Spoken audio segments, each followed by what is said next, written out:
मैं आप सबको एक हॉरर कहानी सुनाने जा रही हूँ जिसका नाम है भूतिया कुर्सी की कहानी। दोस्तों, जब हम छोटे थे तो हमें जब कोई हॉरर स्टोरी हिंदी में सुनाता था तो 2 दिन तक हमें नींद नहीं आती थी। लेकिन आज के समय के बच्चे जादुई कहानियाँ, चुड़ैल की कहानियाँ, भूतों की कहानियाँ और कई ऐसी भूत की कहानियाँ सुनना और देखना ही पसंद करते हैं।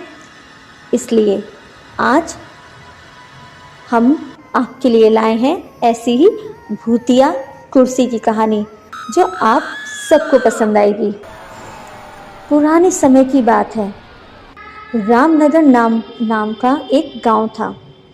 उस गांव के पास एक घना जंगल था जिसमें राजू नाम का तांत्रिक रहता था। उस तांत्रिक को अपनी तंत्र विद्या पर बहुत ज़्यादा घमंड था। वह जिसे चाहे उसे अपने वश में कर सकता है और जिसे चाहे उसे मार सकता है। गांव वालों को यह बात पता चल गई कि राजू तांत्रिक अपनी तंत्र विद्या का इस्तेमाल करके गांव के युवकों को एक एक करके अपने वश में कर रहा है और कुछ समय बाद ही उन्हें मार देता है।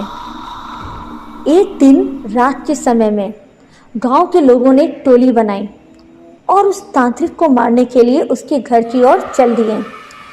जैसे ही वह सभी लोग उस तांत्रिक के पास पहुंचते हैं तो तांत्रिक उस समय अपनी तंत्र विद्या में लीन होता है और तभी गांव के लोग उसे मिलकर उसकी कुर्सी से बांध देते हैं और आग लगा देते हैं।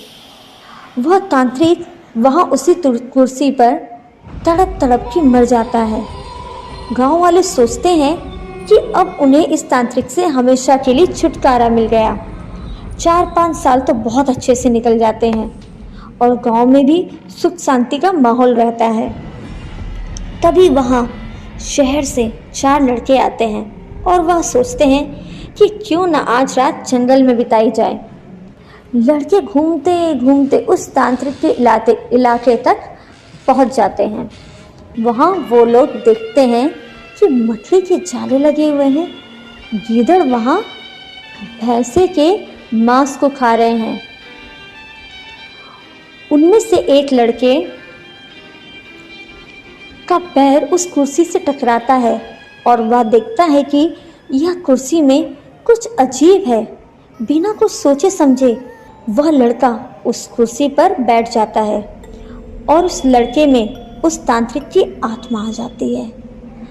आत्मा के आते ही लड़का जोर जोर से चिल्लाता है, अब होगा मेरा इंतकाम पूरा। अब मैं इस पूरे गांव को जलाकर नष्ट कर दूंगा। बाकी के 3 लड़के इस दृश्य को देखते हैं और वापस गांव की ओर भागते हैं और गांव के सरपंच को यह सारी बात बताते हैं। सरपंच गुस्से में आकर उन लड़कों की डंडे से पिटाई कर देता है और बोलता है, तुम्हें किसने बोला उस जंगल में जाने को और उस कुर्सी पर जाकर बैठने को। लड़के माफ़ी मांगते हैं और अपने दोस्त को बचाने की तरकीब पूछते हैं। सरपंच बताता है कि अगर वह लड़का उस कुर्सी पर से उठ जाए और उस कुर्सी में तुम लोग किसी तरह से आग लगा दो तो शायद तुम्हारा दोस्त उस तांत्रिक की आत्मा के चंगुल से बाहर आ जाए। इतनी ही देर में वह लड़का तांत्रिक की कुर्सी के साथ उड़ता हुआ गांव में आ जाता है। तीनों लड़के तभी एक योजना बनाते हैं और उस व्यक्ति को ढूंढते हैं जिसने पहले तांत्रिक की कुर्सी में आग लगाई थी। तीनों लड़के उस आदमी से गुजारिश करते हैं कि वह कुछ समय के लिए तांत्रिक के सामने आ जाए। वह आदमी मान जाता है और वह तांत्रिक के सामने आकर खड़ा हो जाता है। जैसे ही तांत्रिक की आत्मा उस आदमी को देखती है वह उस कुर्सी से उतर जाती है और मौका मिलते ही तीनों लड़के उस कुर्सी पर मिट्टी का तेल डाल देते हैं और आग लगा देते हैं, जिससे उनके दोस्त की जान बच जाती है और गांव के लोगों को भी तांत्रिक की आत्मा से छुटकारा मिल जाता है। तो इस कहानी से आप लोगों ने क्या सीखा? दोस्तों, हमें अपनी विद्या का सही उपयोग करना चाहिए।